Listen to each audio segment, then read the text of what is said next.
Hello all. So in this case study we are going to discuss about impact of control measures on vehicular emission. So with the introduction, in the age of rapid industrialization, one of the biggest problem we face today is polluted air. The air is not clean as we required. So the problem is the air is polluted to the maximum level in major metropolitan megacities. So among the various sources contributed to the air pollution is the automobile industry and many industries which produce the coal industries, thermal industries, and so particularly the automobile industry has emerged the largest source of urban air pollution in the developing countries. So because of this versatility, flexibility and low initial cost of the motorized road vehicles which are dominating the markets for the passengers and the freight transport throughout the world, the usage of fossil fuels has been increased, so that the pollution level has also been increased, particularly the air pollution. In developing countries, economic growth has triggered a boom in the number and the use of motor vehicles.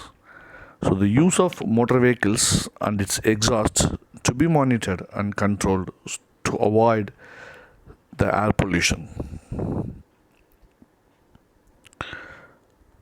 So owing to the rapid increase in numbers and limited use of emission controls technologies, modern vehicles are emerging as the largest source of urban air pollution, particularly in the megacities. So we usually use the vehicles, but we won't frequently check whether the vehicle is using the modern technology and whether we are using any control technologies to control the exhaust level. The air pollution level in megacities, as we considered like Bangkok, Cairo, New Delhi, Mexico City, the mostly populated cities in the world, exceed those in any cities when compared with the industrialized countries, and this contribute to health related problems in the public, particularly the breathing difficulties and lung diseases. Although the vehicular population in Indian metropolitan cities is much less when compared to the developing countries. So developed countries, all the peoples mostly use the vehicle, which contributes to the major pollution level. Yet in India, we maintain the vehicles at a very low condition. The ill-maintained vehicles and the outdated engines. In foreign countries, when they use the car for 5 to 10 years, they usually replace the car. But in India, for generations, we may be using the same car, and we won't control the exhaust pollution levels. So outdated engines and defective road network, erratic driving patterns, congestion due to the mixed and slow moving traffics are all adding to the air pollution problem in India, particularly the underdeveloped countries. So realizing this gravity of the problem, various government agencies in India have initiated various steps to check vehicular pollution and manage the growth of modernized or motorized transport for maximum benefits and minimum adverse effect to the environment and the society, public health, and also particularly the air pollution level. The main components of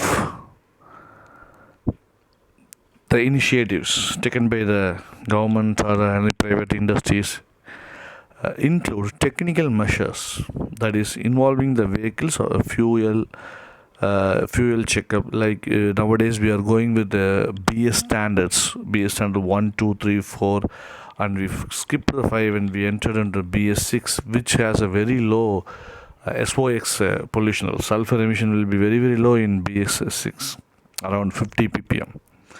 So, and infrastructure and public transport system has making so many improvements to avoid the air pollution condition. So the focus of this case study is on technical measures only, as the other two options should go hand in hand with the other things. So and the way which we are developing the infrastructures, and we have to address these problems by changing our technologies. So a technological aspect plays a major role in controlling our pollution level. So our vehicle demography. So there has been a steady increase in size and proportion of an urban population in India.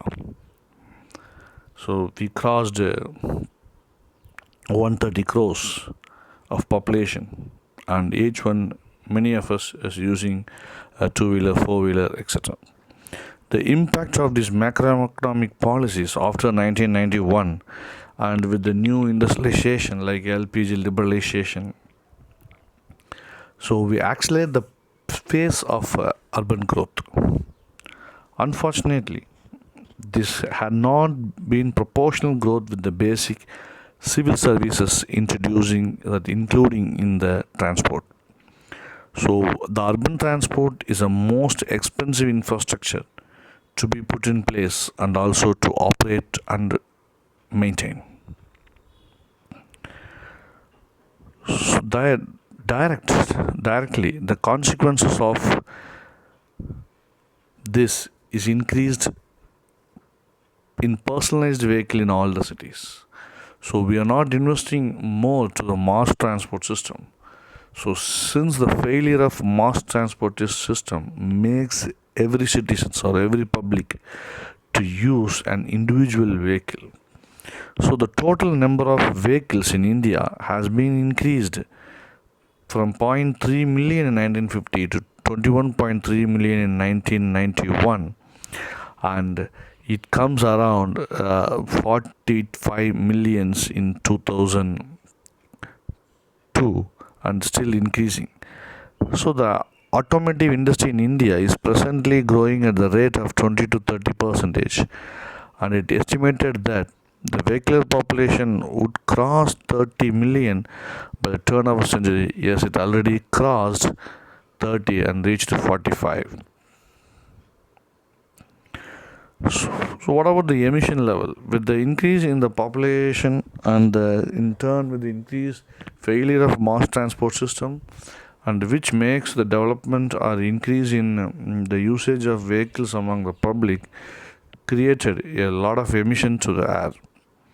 So the major pollutant emitted through vehicular source are carbon monoxide, hydrocarbon, oxides of nitrogen, particulate matter PM, and lead and sulfur dioxide. So nowadays the lead has been reduced by we are now using unleaded petrol instead of lead as an anti-knocking agent in the petrol and diesel. Nowadays we are using olefins like that. So probably the lead has been reduced in nowadays. So the ambient air quality measures in Delhi is mainly of particulate matters, that is suspended particulate matter, and respirable particulate matters are the most critical pollutants in Delhi. So around Delhi, there are a lot of automobile industries around Delhi, particularly in the borders of Haryana, Gurgaon, etc.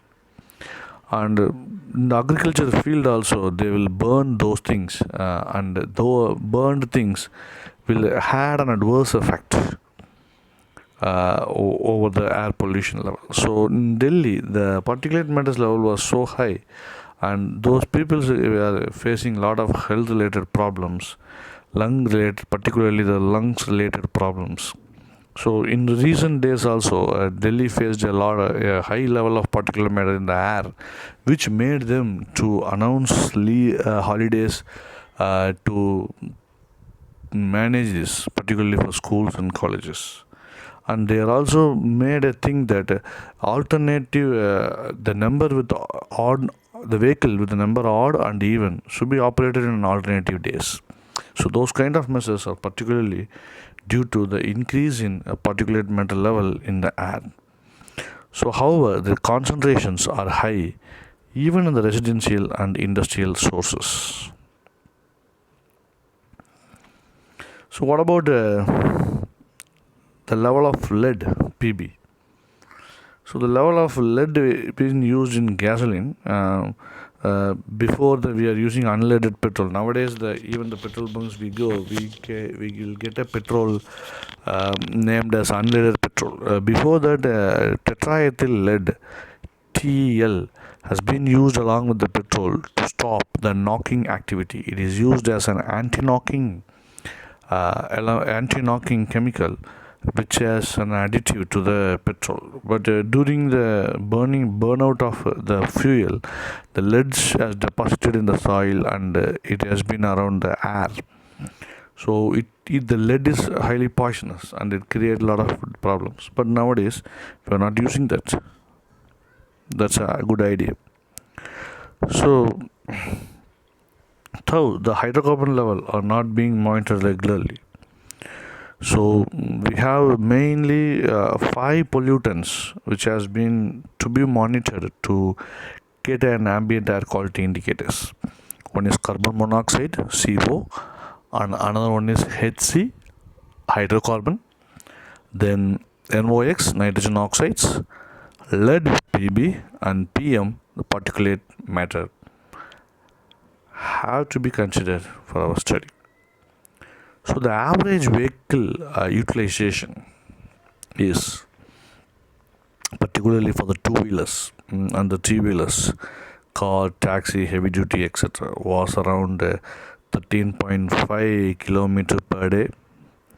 It's an average one, 120 kilometer per day per vehicle and 27 kilometer per day per vehicle, and 85,000 kilometer per day per vehicle. Particularly for two-wheelers it is 13.5, and three-wheelers it is 120, and car for 27, and taxis for 85 kilometers, and heavy duty vehicles 186.0 respectively. So this is an average kilometer the vehicle used per day. So in the case study we discuss about scenario 1, business as usual. So what is scenario 1? Which refers to the business as usual scenario, wherein the projections of emission due to the vehicular activities are made for the year 2001 without considering any of the pollution prevention and control options. So the emissions are estimated, hydrocarbon, NOx, PB, carbon monoxide were done. So the total quantity of about 2,945 tons per day of these 4 pollutants is expected to be emitted. So wherein the carbon monoxide contributes some 1,450. It's a maximum contributor at around 49% in the total quantity. That is 2,945 tons per day.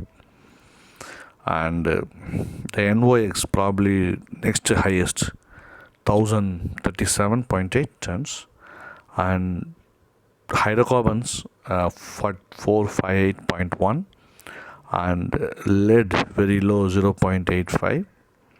So the particulate matters, particularly from the heavy duty diesel vehicles, is around 134 tons per day.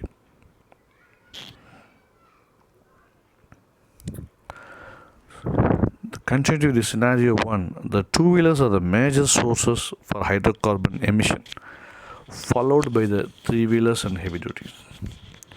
So NOx is emitted mainly from the heavy-duty diesel vehicles. These vehicles, along with the passengers, also account for the major share of carbon monoxide emissions. After car, it is followed by two and three wheelers are the main things which emit lead as major amount.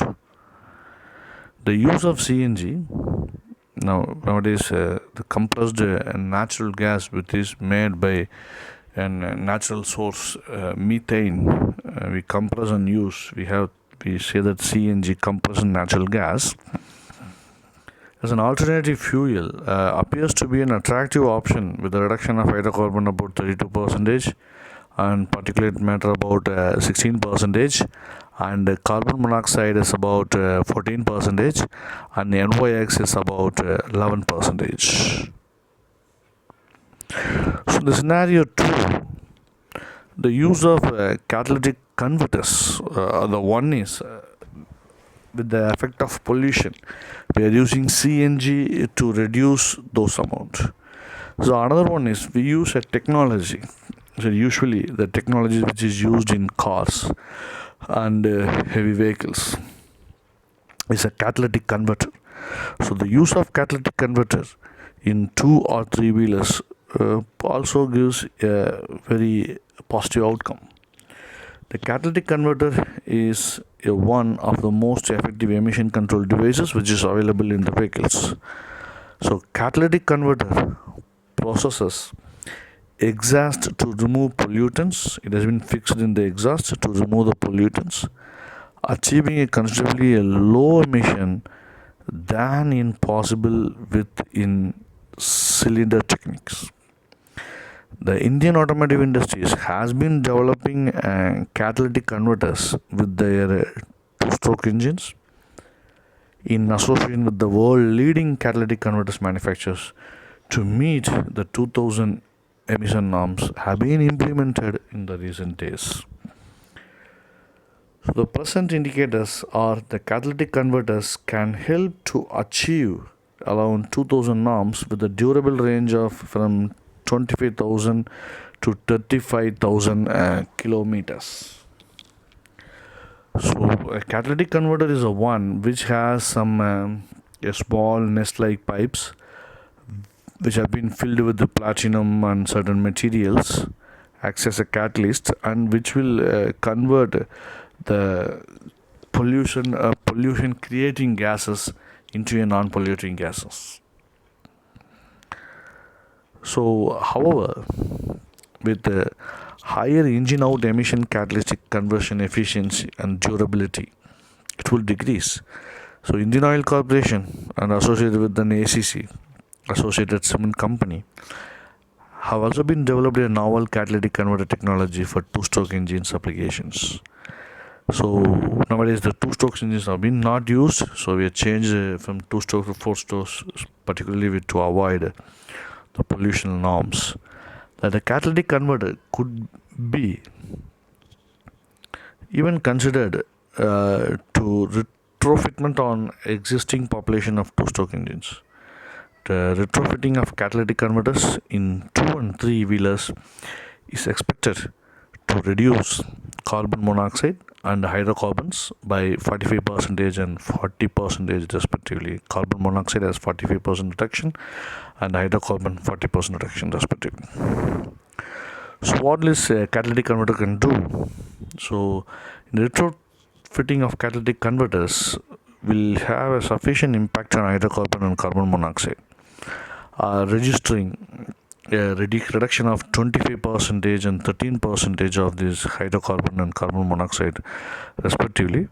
But the two-way converters, even it's not possible to reduce NOx emission, that can also be done. So we have to go for the three-way converters. So our case study, we discussed about how the pollution can be reduced. One thing is we can go for an alternative fuel which has a very low pollution level. And another one is we can go for technological developments like catalytic converter and changes which we're going to bring in that. So in the conclusion level, so the following conclusion can be drawn from our study. So the phasing out of an leaded petrol has been a good initiative. Nowadays we are not using leaded petrol, we are using only unleaded petrol, which is expected to reduce the pollution of lead emission by 85%. That's a very good thing so far we developed. So phasing out of 15 years old commercial vehicles is another good step. So 15 years old commercial step. In Indians, we may give some attachment to the vehicles, sentimental attachment, and most of the Indians are not economically they are strong to meet out these kind of norms. But anyway, we have to phase out the 15 years old commercial vehicles. It's another good step taken to control the vehicular emission. Particularly in Delhi, this will have a sensible reduction of NOx and PM emissions. The use of CNG as an alternative fuel for buses, taxis and three-wheelers appears to be an effective option, capable of reducing hydrocarbon emission by about 32%. So this will also reduce the PM and CO emission by 16 to 44 respectively, 14% respectively. So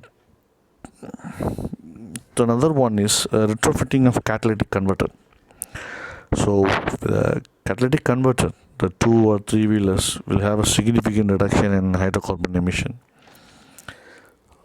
As all the pollution cannot be controlled using only one of the three measures, implementation of all the above will provide a good result. So one is by going for alternative fuel with low emissions. The next one, phasing out of an older vehicles, and the third one by using a catalytic converter. So combination of three will give a good result for us to manage the pollution level. So what are the limitations in this particular case study? So the number of vehicles registered, we are talking about particularly in Delhi now. So the number of vehicles registered in Delhi has been used in the study as the data on the vehicle moving in and out of Delhi from neighboring towns, as well as the vehicle playing in Delhi but registered elsewhere are not available. So proper data is not available for this study. The emission from vehicles would increase with the age of vehicles, but in the absence of an adequate information about the actual emission of the old vehicles, so our study of this emission level is not a proper thing. So with regard to the particulate matter emission, factors are available only for the heavy duty diesel driven vehicles, and it's not available for the three wheelers and two wheelers. So the study has to be increased in those particular levels. So for this study we can go for the references given by the Pollution Control Board of 2019 and prevents compressed natural gas studies and alternative fuel approaches and catalytic converter pollution control for two and three wheelers given by Malhotra. So thank you. We'll see in another